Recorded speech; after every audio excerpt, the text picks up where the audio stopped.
Yo, what's up guys, how's it doing? Today we're going to be taking a look at the Surface Studio because it comes packing a lot of new things, so today we're going to be looking at it to see if it's worth buying, and at the end I'll give you my own personal opinion on what I think you should do. So starting off with the specs, you're getting some pretty good things packed into that $3,000 baseline price tag. You're getting an i5 CPU, 1TB hard drive space, a display that's 60% sharper than 4K. I could go on, but needless to say, this machine packs in a lot, and it's definitely some impressive specs that you can do pretty much everything you would want to do with it. These high-end specs also future-proof the Surface Studio, and it's going to keep you running strong for a long time. 4K isn't even a mainstream yet, and to see that this is 60% higher is just awesome.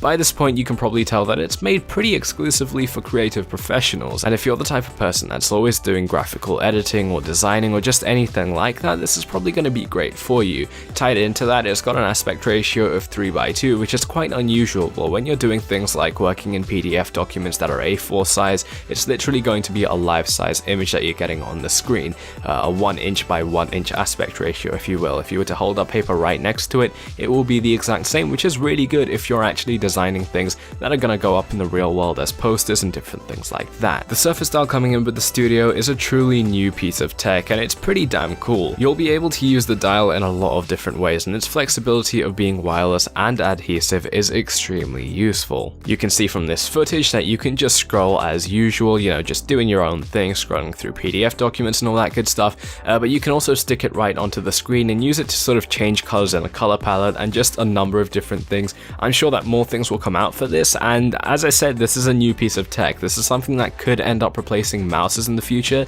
Apple has already made up their own sort of wireless mouse trackpad that goes with their Macs, and this is something that could definitely compete with that and really spice things up. Using the Surface Studios, you're also going to get full access to Windows 10, and this might not seem like such a big deal to some people, but if you're coming from those 5K iMacs that Apple sells, you are running on OS X, and that's okay. OS X is really good for creative professionals, but Windows provides you with lots more possibilities and just the ability to do a lot more. With Windows, you can do pretty much everything a PC can, but with Apple, it really limits you, and for that reason, I think that the Surface Studio already has a huge edge over a lot of other things out there. The Surface Studio also has a touchscreen, and if you've never used a touchscreen on something like a 2-in-1 PC, take it from me, a touchscreen is extremely useful to have. Just being able to scroll or just do whatever you like without having to use the mouse can be a lot more practical in some ways. It's going to be especially useful when doing things like canvas paintings on Adobe Photoshop or whatever you use. It's going to work great for that, and the Surface Style works hand in hand with that kind of artwork as well, which is going to be super useful. The screen will also tilt down to a very lateral angle. It's almost going to be 90 degrees, and for the factor that it's not 90 degrees, I think that's going to be really helpful. It's good to have some slant in that, and just working on that, whether you're typing or drawing or whatever you're doing, being able to have that flexibility with the screen is really useful, and this is a running sort of theme with the Surface Studio. It's got a lot of flexibility going for it. So looking at all of the features packed into the Surface Studio, you're definitely getting a lot for this baseline model, but if you were to sort of buy all of these specifications separately, it would definitely add up to a lot less than $3,000, and for that reason I don't think it's worth buying. It's really overpriced, but the deal here is that it's something very premium. It's something that if you're a creative professional, it probably isn't a concern for you to buy this.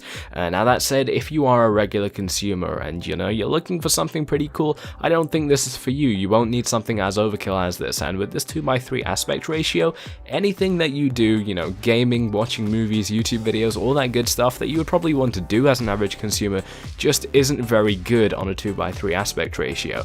That said, if this is something that you need in your office or whatever the deal is, I would recommend you buy it. Anyway guys, thank you so much for watching this video. If you've enjoyed it, make sure you hit that like button. Let me know if you think I should do a comparison with another 5K iMac or something like this. I would definitely be interested to hear what you guys want to know about that.